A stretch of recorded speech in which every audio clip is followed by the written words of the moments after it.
Imagine standing on the surface of the Earth, feeling the ground beneath your feet, the wind brushing against your skin, the sky stretching endlessly above you. It feels vast. It feels infinite. But what if we begin to rise, higher and higher, leaving the ground behind, leaving the clouds behind, leaving the entire planet behind? This is a journey across everything we know, from our home to the very edge of the observable universe. This is Earth, a small, rocky planet orbiting an ordinary star. It is 12,742 kilometers in diameter, home to over 8 billion people, covered mostly in water, wrapped in a thin atmosphere that protects life from the harshness of space. From here, our world feels enormous. Continents stretch for thousands of miles. Oceans seem endless. But as we continue to move away, Earth begins to shrink. Cities disappear. Countries vanish. Even entire continents fade into a tiny sphere of blue and white. Soon, it becomes just a small marble suspended in darkness. Now we see our home within the vast structure known as the solar system. At the center burns the sun, a massive nuclear furnace containing 99.8% of all the mass in this system. Around it orbit 8 planets: Mercury, Venus, Earth, Mars, the gas giants, Jupiter and Saturn, and the icy giants, Uranus and Neptune. Beyond them lie dwarf planets, comets, and the distant Kuiper Belt. If the sun were the size of a door, Earth would be the size of a coin, and the distance between them would still be enormous. Light from the sun takes 8 minutes to reach Earth. That's 150 million kilometers, traveled at 300,000 kilometers per second. Yet even this entire solar system is just a tiny neighborhood in something far greater. As we move beyond the outer edge of our solar system, we enter interstellar space. The nearest star to us is Proxima Centauri. It is 4.24 light-years away. That means the light we see from it tonight left that star over 4 years ago. If we traveled there using today's fastest spacecraft, it would take tens of thousands of years. The distance between stars is almost entirely empty space. Vast, silent, cold. And yet, Proxima Centauri is just one star among hundreds of billions. Now we zoom out even further. Stars begin to gather into a spiral pattern. This is our galaxy, the Milky Way, a rotating disk over 100,000 light-years across, containing between 100 and 400 billion stars. Our Sun is just one of them, located in a minor spiral arm about 27,000 light-years from the galactic center. At the center lies a supermassive black hole, invisible but containing the mass of millions of suns. Our entire solar system orbits the center of the Milky Way once every 225 million years. That means since dinosaurs walked the Earth, we have not even completed one full orbit around our galaxy.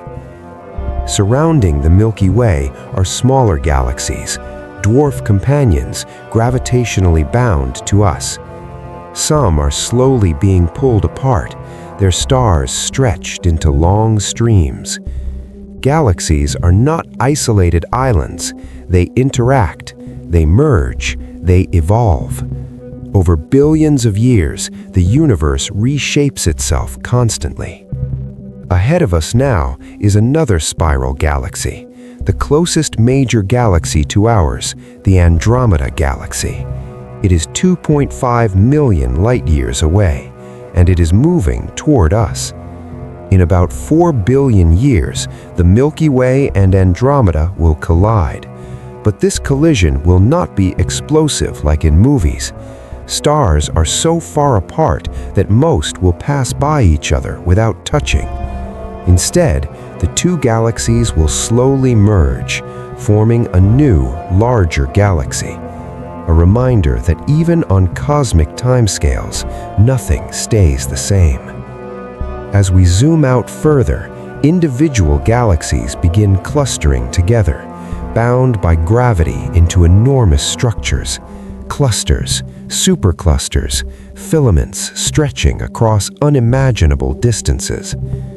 Our Milky Way is part of a vast structure called the Laniakea Supercluster. Laniakea spans over 500 million light-years, containing around 100,000 galaxies. And yet, even this is just one region in a much larger cosmic web. When viewed on the largest scales, the universe looks like a network of glowing threads, galaxies lining up along filaments, separated by enormous cosmic voids. It resembles neurons in a brain or the structure of living cells, patterns repeating on scales beyond imagination. And now, we reach the largest boundary we can see, the observable universe.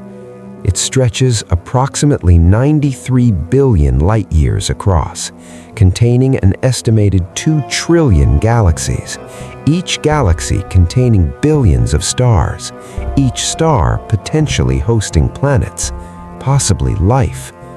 But this is only the observable part. We cannot see beyond it because light from farther regions had not had enough time to reach us. The universe itself may be far larger, possibly infinite. We do not know. We are limited by the speed of light, limited by time, limited by physics. And yet, even within these limits, the scale is beyond comprehension. From the surface of the Earth to the vast edge of everything we can observe, we have traveled across scales so large they challenge the human mind. Our planet is small, our star is ordinary, our galaxy is one among billions, our supercluster is one among countless others, and the observable universe may be just a small fraction of what truly exists. Yet here we are, conscious, aware, able to understand and measure this immensity. The universe is vast beyond imagination, but in a strange way, it has become aware of itself through us, and perhaps that is the most extraordinary fact of all. And as we return from the edge of the observable universe back to our tiny blue planet, remember this: you are living on a small world, orbiting an ordinary star in one galaxy among trillions, but you have the power to understand it all. If this journey expanded your perspective, if it made you feel smaller and at the same time greater, then you're exactly where you're meant to be. Subscribe to What If X Realty, where we explore the mysteries of space, the secrets of science, and the ideas that change the way you see reality. Because the universe is vast, and we're just getting started.